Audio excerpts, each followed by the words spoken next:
Hello, I'm Dr. Jacqueline Brown, the host of Keeping It Livable. Last year, we celebrated Black History Month with an inspiring show that featured County Executive Jack Johnson, Dr. Bernice Johnson Reagan, who is a scholar and founder of the world-renowned singing group Sweet Honey in the Rock, and Mrs. Juanita Evangeline Moore, Prince George's County resident and daughter of civil rights activist Harry T. Moore. Several years ago, Bernice Reagan became connected to Harry T. Moore's legacy when Sweet Honey in the Rock lyricized a ballad written by Langston Hughes, which gives a poignant account of Mr. Moore's fight for freedom. In celebration of Black History Month this year, we're going to revisit this historical meeting and rebroadcast that show. If you didn't see it, you're in for a treat. And if you did see the show, please watch it again. It was a phenomenal discussion about a man who gave his life for people he never knew. This is Keeping It Livable, the program that highlights the people, places, and events in gorgeous Prince George's County.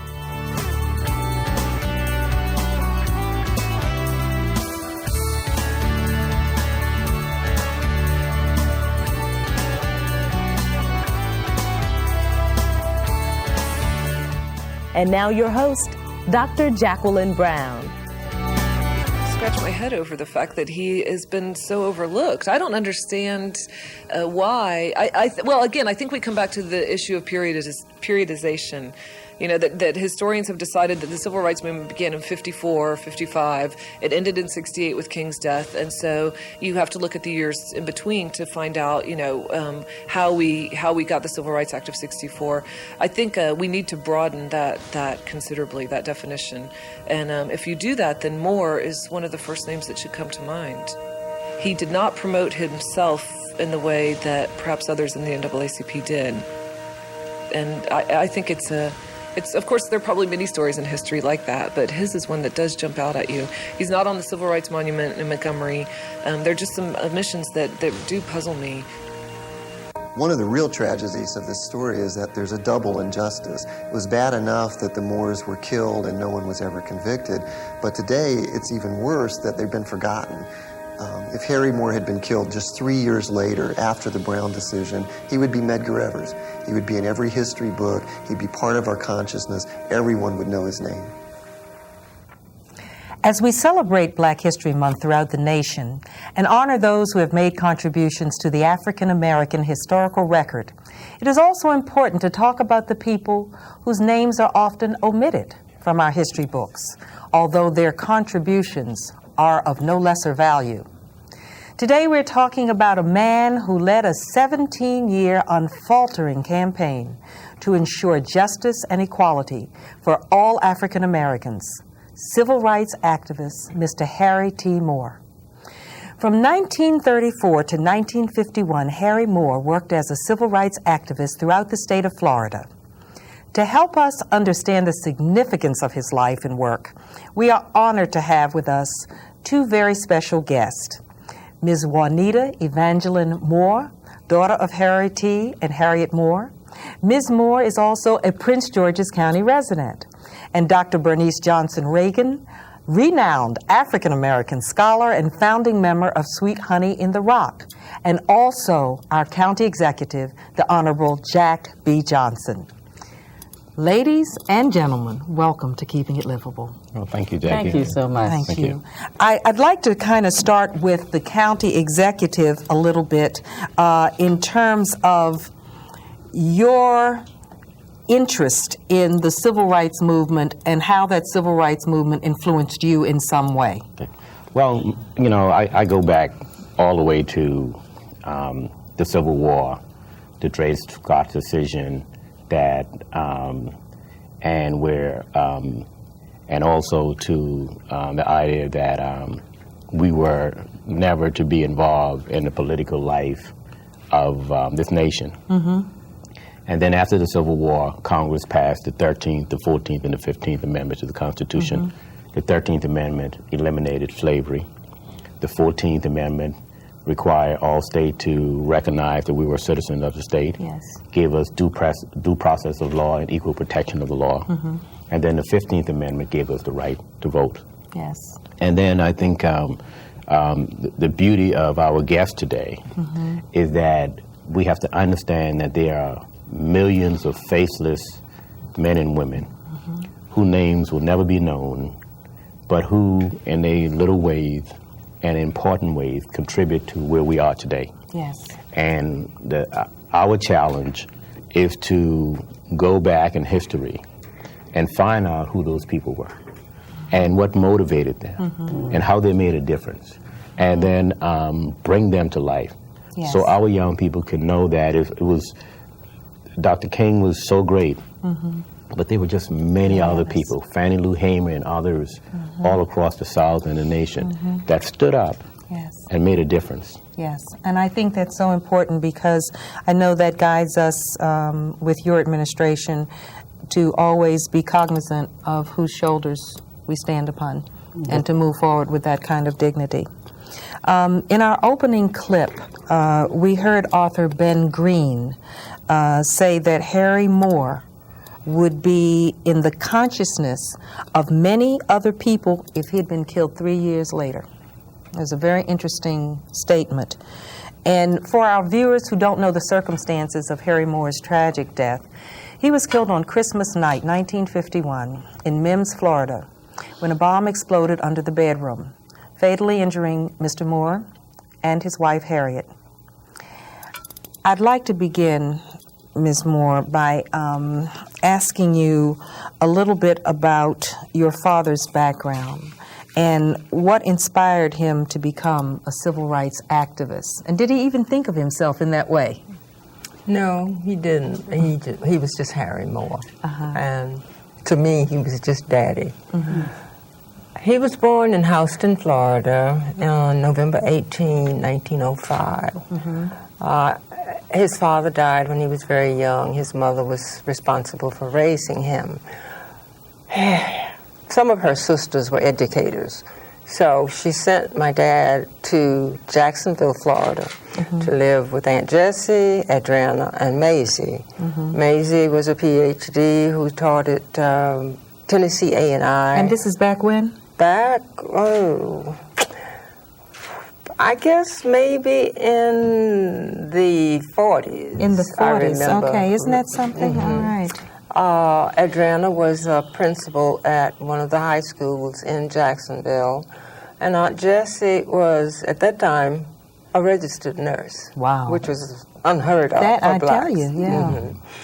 I can only say that my dad saw the condition of blacks. Houston, Florida is very, very rural. And he decided then that something needed to be done about it. I can also truthfully say that I call him a 20th century Moses. Okay. Because just as Moses was told to take his people out of the bondage, my dad felt that it was his duty and his responsibility to get our black citizens full-fledged citizens with all rights that anyone had in the United States. Yes, yeah. And of course, we all benefit from that. I mean, Yes. we definitely benefit. Yes. Well, not only we, the entire country benefited. Yes. And I think that's sometimes missing in our discourse on civil rights. That's correct. We travel around this country, I mean, our leaders do, the world, and they talk about democracy, and but they would not have had the moral authority to talk about democracy except for That's true. what happened in the civil rights struggle. That's true. That's true. That's an important point that I hope our leaders don't forget. I know that Dr. Reagan, your beautiful voice carries such strength, and you became connected to Harry T. Moore's legacy when your group, Sweet Honey in the Rock, lyricized the ballad of Harry T. Moore, which was written by poet Langston Hughes. And I would just like to know for our viewers, why was it significant for your group to select that particular poem? We didn't select the poem. I got a call from Sandra Dickinson, who heads the Documentary Institute at the University of Florida. Okay. She said, Bernice Regan, this is a Florida story. It is not in the history books. It is our responsibility that this story not be lost, and we have a chance to tell it and use the voices of some of the people who were alive at the time. And there is a poem, it is a ballad tribute by Langston Hughes, and I think it would be good if it could be sung as a part of the soundtrack of the film. I said, I don't know it, send it to me, and she sent me the tribute, and I looked at the form, and I knew the form, and it's that ballad form that's made famous. And I say made famous because the Golden Gate Quartet from Tidewater, Virginia didn't invent that style. It's a traditional African-American song style of telling a story. Okay. But it was made famous by the Golden Gate Quartet. And I called her and I said, yes, I can set this. And I said, I don't think you need the whole poem. Get permission for me to adapt it. And so it was, to use the word honor is not appropriate, because I'm a historian, and they began civil rights movement history with the '54 Supreme Court decision. Some really aggressive historians will note that there was a bus boycott in Louisiana before Montgomery. But the 51 murder of the Moors, coming out of one of the most successful, intensive organizing campaigns we know of during the period, is just not there. And he was killed because of his success. Right. In the late 40s, 33% of black people in Florida were registered to vote. That's more than all of the other southern states combined. And so to do this project as a singer and a composer, arranger, and then to share it as a historian has just been transformative for me, and just reaffirming what my work is. Yes. And to be here this morning in the same space with Ms. Moore is just very moving for me. Well, I think it's moving for all of us. All of us are just in awe, because we all know what it means. When we come back, I only have a minute for this first segment, but I want to talk about the poem reads, one of the most poignant part of the poem said, in his heart is only love for all the human race, and all he wants is for every man to have his rightful place. And when we get back, we're going to talk about what that means in terms of how, with what you have been through personally as a family, how do you hold on to the love? Okay? So we'll be back and discuss that. Thank you. Stay tuned.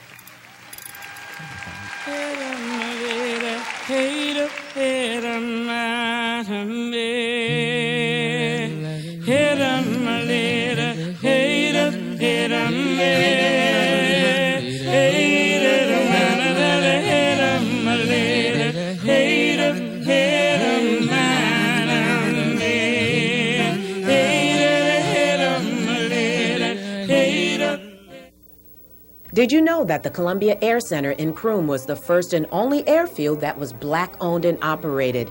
It was founded in 1941 by pilot John W. Green, who managed it from 1941 to 1956. He was one of many visionaries who laid the foundation for African-American aviation. This airfield was used to train black pilots, Civil Air Patrol, and offered many youth-oriented programs. One more piece of the rich cultural heritage of Prince George's County. Not be in Jesus' name, the killers took his life and blew his home to pieces and killed his faithful wife. Dear co-workers, freedom never descends upon people. It is always bought with a price. Harry T. Moore. And certainly no angels cry peace on earth, goodwill to men. But around the world an echo hurl a question,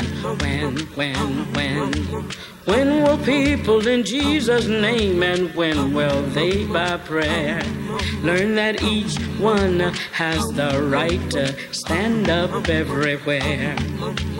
When will people, for the sake of peace and the sake of democracy, learn that no bomb they can make can stop?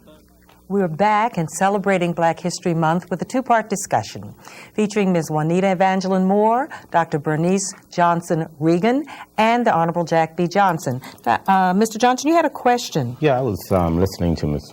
Dr. Regan speak, and her whole statement was really tied into the African American culture. Yes. And in the form of, gospel music and other things. And so I was saying, how do you put meat on the bone? I mean, you feel it, you understand the history, and then we hear that beautiful song. And I think your audience want to know, how is it that you can express things like that? How do you connect that way? During the Civil Rights Movement, after the first march in Albany, Georgia, where I'm from, we went to a church, and somebody looked over and they said, "Bernie, sing a song."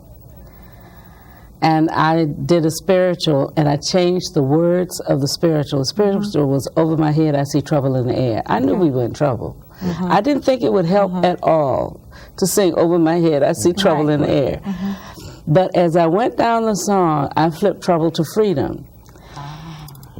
That was the first time I'd ever taken what I thought was a sacred spiritual and changed the text. Wow. And I figured out later, it was almost like I got permission to use that song as a contemporary statement because I had actually stepped across a safety line and stood symbolically against racism in Albany, Georgia.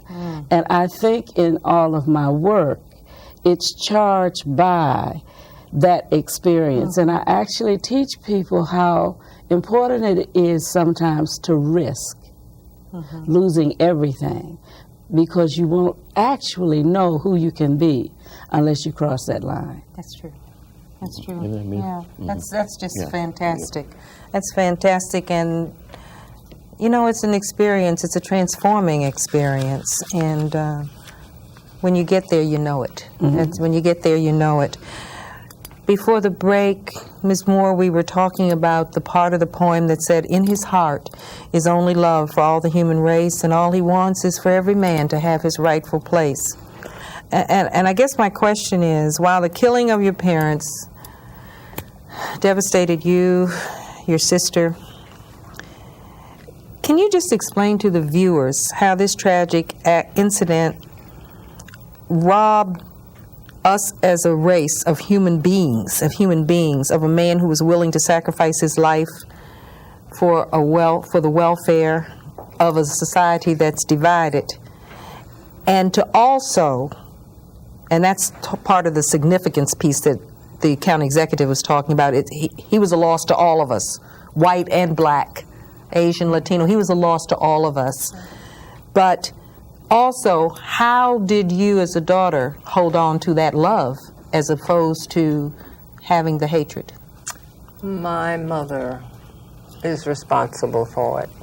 I remember when I got to the hospital on the 27th of December in '51, she was very, very ill, and my sister and I were on either side of her bed.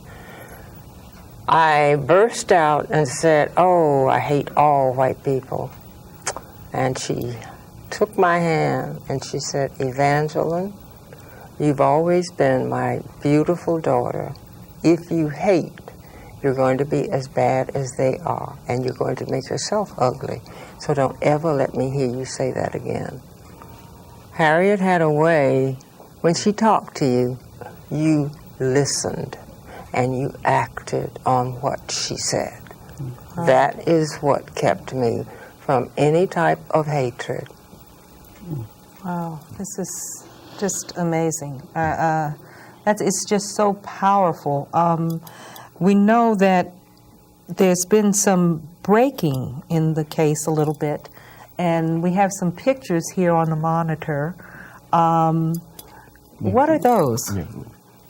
That is a picture of my dad's class. I think perhaps he was at Florida Memorial College there. And he's there in the first row? First row. Yeah, okay. To the right. That's a picture of him when he was 16 years old. That's a picture of his being the principal at Cocoa Elementary School. That's a picture, well, I guess it was taken probably in the 20s, early 30s, of my mom and dad. That's Dad beside our Model A Ford. You look like your dad, you know. You really look like him. That's my sister Peaches and me. And which one is you? The one to the right. Okay. That's a house that was a picture that was taken after the house was bombed. You can see the destruction. My parents' bedroom was on the right-hand side. In the back? In the front. In the front. Where all of the debris is out front. That's my mother at a pump. I don't know where, but possibly in Lake Park, Florida, where my dad and mom had to move when my father and mother were fired from the school system in Brevard County in 1946. Now, this is a late-breaking picture, so there's been a break in finding some documents. My dad's briefcase was found in a cow barn 900 feet away from our home in Mims, Florida. It was discovered by a historian who was going to preserve the house, not the cow barn, for posterity. They are opening up a new park in Mims, Florida, and they want to put the Hutchinson house on that park. So they had gone through the house, and then they decided that they should go through the cow barn. They were just about finished, and one of the workers saw two big jars, humongous jars, and on top of the jar was a box. In the box was my dad's briefcase, and on top of the briefcase was a lid from a garbage can. They were tired and once said, well, we don't want to bother with that today. And then Roz Foster looked at the briefcase and she said, this is Harry T. Moore's briefcase. My goodness. And so she right away contacted the Civil Rights Division of the State's Attorney's Office in Fort Lauderdale, because it was through her office that the most recent investigation and the only murder investigation was held. And let me ask you a question. Who owned the barn? The Hutchinson family. The Hutchinson family. Right. And it's a white family. It's a white family, Right. yes. I don't know anything about them. I was sheltered so assiduously that we, of course, were not allowed to mix the races at all. Correct. Right. So I don't know a thing about the Hutchinsons. When we were and just in terms of time, so that the viewers can understand the time span, when was this briefcase just discovered? In November of 2006. November of 2006, from 1951. And when we were talking with Dr. Regan in the waiting room before coming, you made such a wonderful point that I'm crushing it down to, there's no such thing as coincidence. This, when the universe has its time for things to come forth, it will be so. And it will be in its rhythm and its time. And this is one of those This is one of those things. The right person there to be able to say, this is Harry T. Moore's briefcase. Think about that. Yeah. And this is just amazing. Dr. Reagan, what were you meaning when you say that?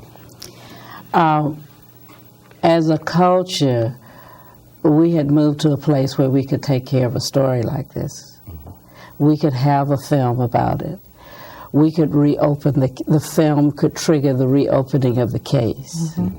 So when the culture has the strength to take care of its own history and face its history in some way, then there are things that will come up that no one really thought knew were there, just because we've made those kinds of in steps. 1952, the discovery of the briefcase may have been insignificant because of the power structure that was there, that would have suppressed the evidence to some extent, and therefore, in its time, it has more utility now than you would have had in. You have to look at documentary filmmaking in the past 30 years. And these people had to be born. These are young people who had to be born. They had to be born. To tell the story, to run for office, to know the history, to live in these communities and say, we have to uncover these stories in order to move forward. Right. And that's why I was making the point in 52, the discovery of the briefcase may have triggered the burial of the evidence as opposed to for many years afterwards. Yes, too. correct. That's correct. Many years after the 50s. Right. And there's another piece that we talked about in the room, and I know as a prosecutor, you would be very sensitive to this also, Mr. Executive, about the people who do the misplacement of the misplaced thing. Can you talk about that a little bit? You're saying that sometimes there were black people in the background that didn't have the power to do anything other than to hold out something and to hope. I think we need to understand that when the races are separated, they actually are never really separated.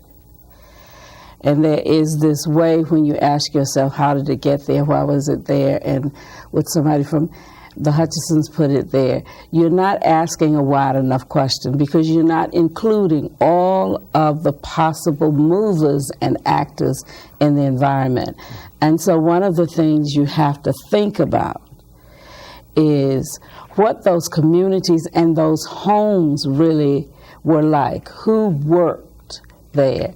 And we may not ever know, but at least if you draw the circle and affirm what is often invisible, you might have more grounding for understanding why we've been able to now have this material. Yeah. The stewards that we never know about, the stewards who we never know about, who said, let me just hold this for a better time. This is something sacred to us. We are out of time for this edition of Keeping It Livable.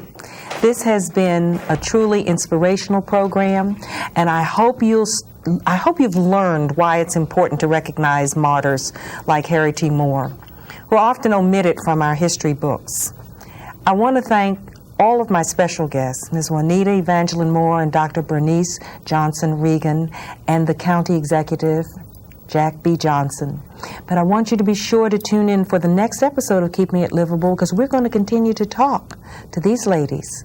And we're going to talk to a very dedicated local high school teacher in order to hear how our younger generations are learning about the importance of those who sacrifice their lives for future generations.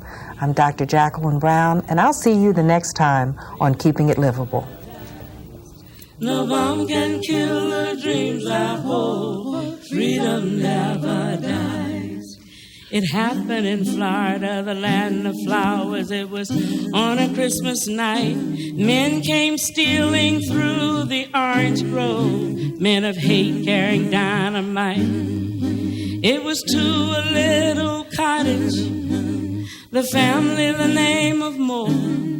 At the window hung sprigs of holly, a fine wreath. At the door. It was on a Christmas evening and the family prayers were said.